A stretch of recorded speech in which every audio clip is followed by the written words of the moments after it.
கிறிஸ்துவுக்குள் அன்பானவர்களே, ஆண்டவரும் இரட்சகருமாகிய இயேசு கிறிஸ்துவின் நேற்று நாமத்தில் அன்பின் வாழ்த்துக்கள். தொடர்ச்சியாக நாம் நன்மை செய்தலை குறித்து நாங்கள் தியானித்து வருகிறோம். நேற்று தினத்தை பார்த்தோம். ஆண்டவராய் இயேசு கிறிஸ்து இந்த உலகத்தில் வாழ்ந்த பொழுது அவர் நன்மை செய்கிறவராய் சுற்றி திரிந்தார். அல்லேலூயா. இந்த நாளில் நாங்கள் பார்க்க போற காரியம், நாம் நன்மை செய்யும்படி அழைக்கப்பட்டிருக்கிறோம். சரிதானே? அவரோட பிதாவாகி தேவன் நன்மை செய்தார். சவுலுக்கு தாவீது நன்மை செய்தான். அதே வேளையில ஆலயத்துக்கும் தேவராஜ்யத்துக்கும் ஜோய்தாக நன்மை செய்தான். அதே போல சகோதரர் ஒருமித்திருக்கிறது எவ்வளவு பெரிய நன்மை என்று பார்த்து நாம ஆண்டவரை இயேசு கிறிஸ்து நன்மை செய்தார். இயேசு கிறிஸ்துவினுடைய பிள்ளைகளாகிய நாம் நன்மை செய்யும்படி அழைக்கப்பட்டு இருக்கிறோம். அல்லேலூயா. யாக்கோபு 4வது அதிகாரம் 17ஆம் வசனம் சொல்லுகிறது, அதில் ஒருவன் நன்மை செய்ய அறிந்தவனாய் இருந்தும் அதை செய்யாமல் போனால் அது அவனுக்கு பாவமாயிருக்கும். ஆமென். பிரியமானவர்களே, நாம் நன்மை செய்ய அறிந்திருக்கிறோம்.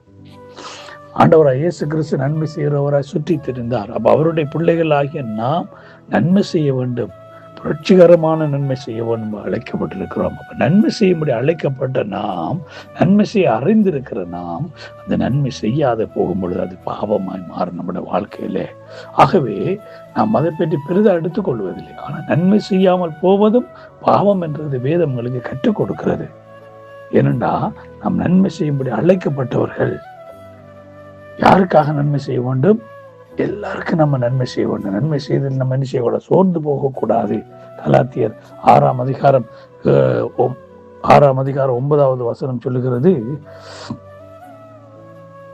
நன்மை செய்கிறதில் சோர்ந்து போகாமல் இருப்போமாக, நாம் தளர்ந்து போகாதிருந்தால் ஏற்ற காலத்தில் அறுப்போம். ஆமேன். அப்ப நம்ம ஏற்ற காலத்தில் அறுவடை செய்யும்படிக்காய் நன்மை செய்கிறதுல சோர்ந்து போகாமல் நாம் நன்மை செய்யும்படி அழைக்கப்பட்டிருக்கிறோம். ஏனென்று சொன்னால், நன்மை செய்கிறத ஆண்டவர் நம்முடைய வாழ்க்கையில எதிர்பார்க்கிற ஒரு காரியமாக இருக்கிறது. நாம் நன்மை செய்யும்படி அழைக்கப்பட்டவர்கள்.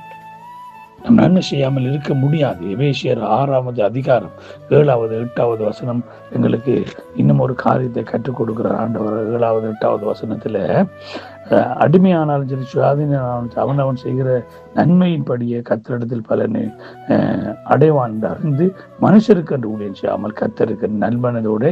அப்ப நம்ம செய்கிற நன்மைகள் யாருக்கென்று செய்ய வேணுமா? கர்த்தருக்கென்று செய்ய வேண்டும். நம்ம மனுஷருக்கு செய்ய, மனுஷன் நம்மளை புகழணும், நம்மளை போற்றணும், நம்மளை மேன்மைப்படுத்தணும் என்ற அல்ல, கர்த்தருக்கென்று நம்ம செய்யணும். ஆண்டவர் இயேசு கிறிஸ்து சமாரிய ஸ்திரீயின் இடத்துல அந்த நன்மை செய்யும் பொழுது மனுஷர்களால் புகழப்படும் என்றவர் செய்யவில்லை.